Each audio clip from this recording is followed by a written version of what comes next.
the name of God, the Lord of mercy, the giver of mercy. The scripture is sent down from God, the mighty, the wise. It is we who sent down the scripture to you, O prophet, with the truth. So worship God with your total devotion. True devotion is due to God alone. As for those who choose other protectors besides him, saying, we only worship them because they bring us nearer to God, God himself will judge between them regarding their differences. God does not guide any ungrateful liar. God could have chosen any of his creation he willed for offspring, but he is far above this. He is the one, the Almighty. He created the heavens and earth for a true purpose. He wraps the night around the day and the day around the night. He has subjected the sun and moon to run their courses for an appointed time. He is truly the mighty, the forgiving. He created you all from a single being, from which he made its mate. He gave you 4 kinds of livestock in pairs. He creates you in your mother's wombs, in one stage after another, in threefold depths of darkness. Such is God, your Lord. He holds control. There is no God but him. How can you turn away? If you're ungrateful, remember God has no need of you. Yet he is not pleased by ingratitude in his servants. If you're grateful, he is pleased to see it in you. No soul will bear another's burden. You will return to your Lord in the end, and he will inform you of what you have done. He knows well what is in the depths of your hearts. When man suffers some affliction, he prays to his Lord and turns to him. But once he has been granted a favor from God, he forgets the one he had been praying to and sets up rivals to God to make others stray from his path. Say, enjoy your ingratitude for a little while. You will be one of the inhabitants of the fire. What about someone who worships devoutly during the night, bowing down, standing in prayer, ever mindful of the life to come, hoping for his Lord's mercy? Say, how can those who know be equal to those who do not know? Only those who have understanding will take heed. Say, God says, believing servants, be mindful of your Lord. Those who do good in this world will have a good reward. God's earth is wide, and those who persevere patiently will be given a full and unstinting reward. Say, I have been commanded to serve God, dedicating my worship entirely to him. I have been commanded to be the first to submit. Say, I fear the torment of a terrible day if I disobey my Lord. Say, it is God I serve, dedicating my worship entirely to him. You may serve whatever you please besides him. Say, the true losers are the ones who will lose themselves and their people on the day of resurrection. That is the most obvious loss. They will have layers of fire above them and below. This is how God puts fear into his servants. My servants, beware of me. There is good news for those who shun the worship of false gods and turn to God. So prophet, give good news to my servants who listen to what is said and follow what is best. These are the ones God has guided. These are the people of understanding. What about the one who has been sentenced to punishment? Can you, O prophet, rescue those already in the fire? But those who are mindful of their Lord will have lofty dwellings built for them, one above the other, graced with flowing streams. This is a promise from God. God does not break his promise. Have you not considered that God sends water down from the sky, guides it along to form springs in the earth, and then with it brings forth vegetation of various colors, which later withers, turns yellow before your eyes, and is crumbled to dust at his command?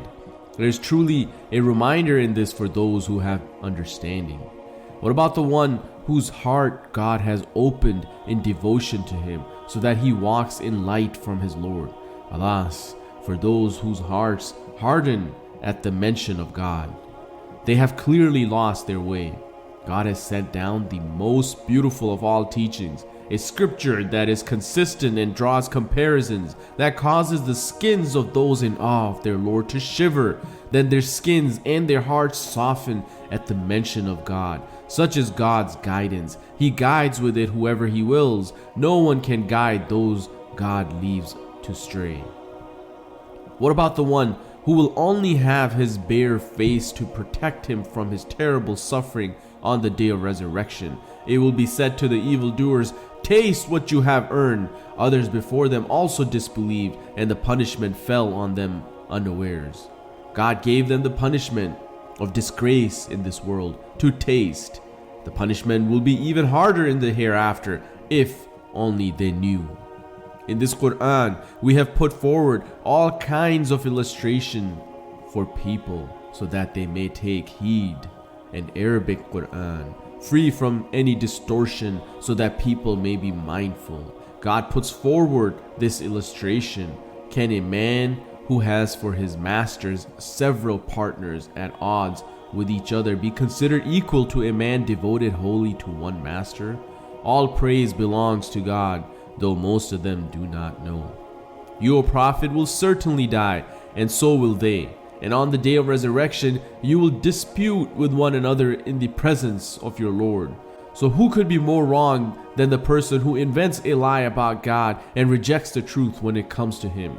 Is there not ample punishment for the disbelievers in hell? It is the one who brings the truth and the one who accepts it as true who are mindful of God. They will have everything they wish for with their Lord. Such is the reward of those who do good. God will absolve them even of their worst deeds and will reward them according to their best. Is God not enough for His servant? Yet they threaten you, O Prophet, with those they worship other than Him. If God allows someone to stray, He has no one to guide him. If God guides someone, no one can lead him astray. Is God not mighty and capable of retribution? If you, O Prophet, ask them, who created the heavens and earth? They are sure to answer, God. So say, consider those you invoke besides Him. If God wished to harm me, could they undo that harm?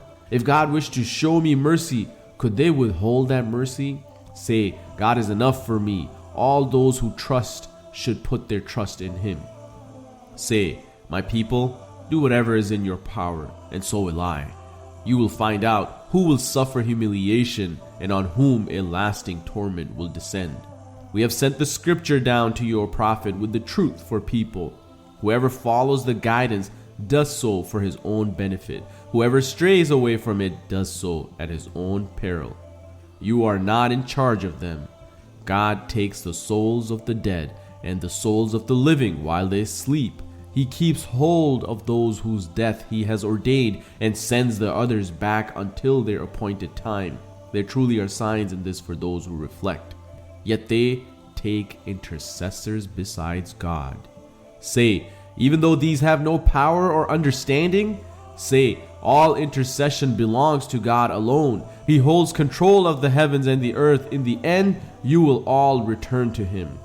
Whenever God is mentioned on His own, the hearts of those who do not believe in the hereafter shrink with aversion, but they rejoice when gods other than Him are mentioned. Say, God, creator of the heavens and earth, knower of all that is hidden and all that is open, you will judge between your servants regarding their differences. If the evildoers possessed the earth's assets twice over, they would offer them to ransom themselves from the terrible suffering on the day of resurrection.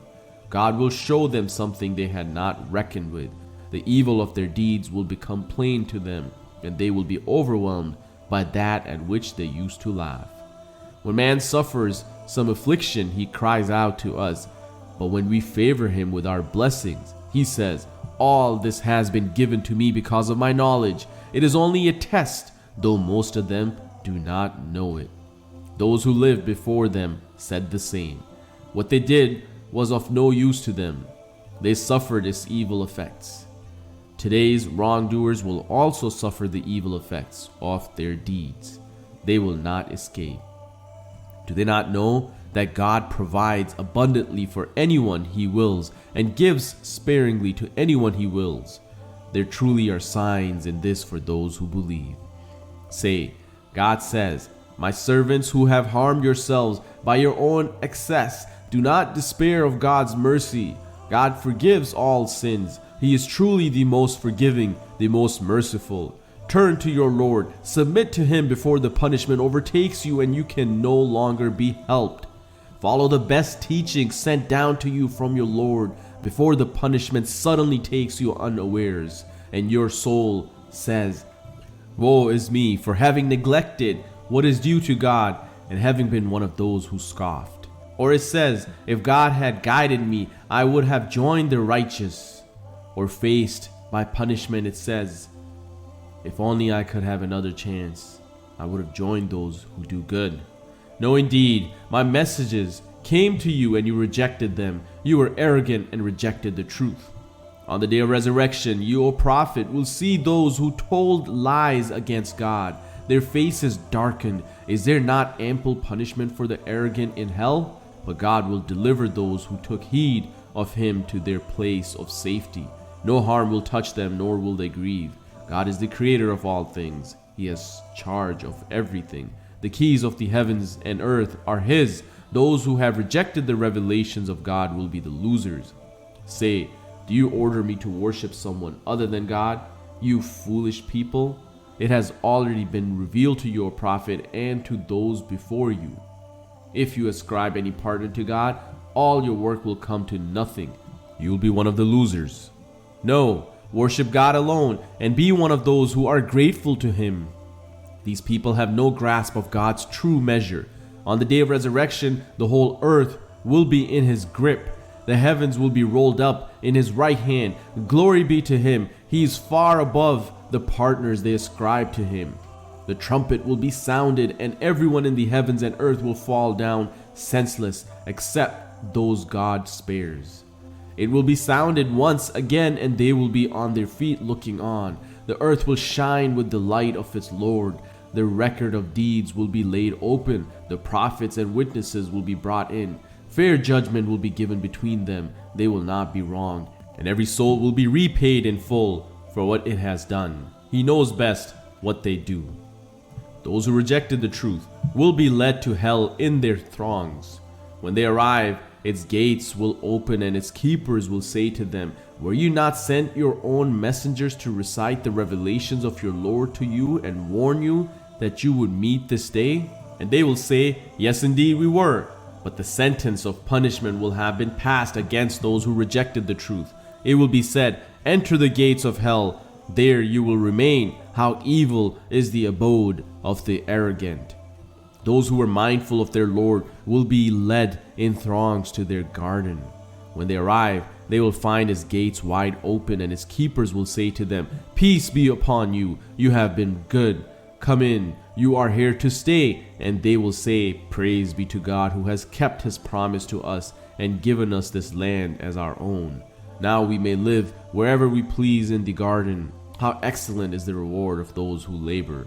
You, O prophet, will see the angels surrounding the throne, glorifying their Lord with praise.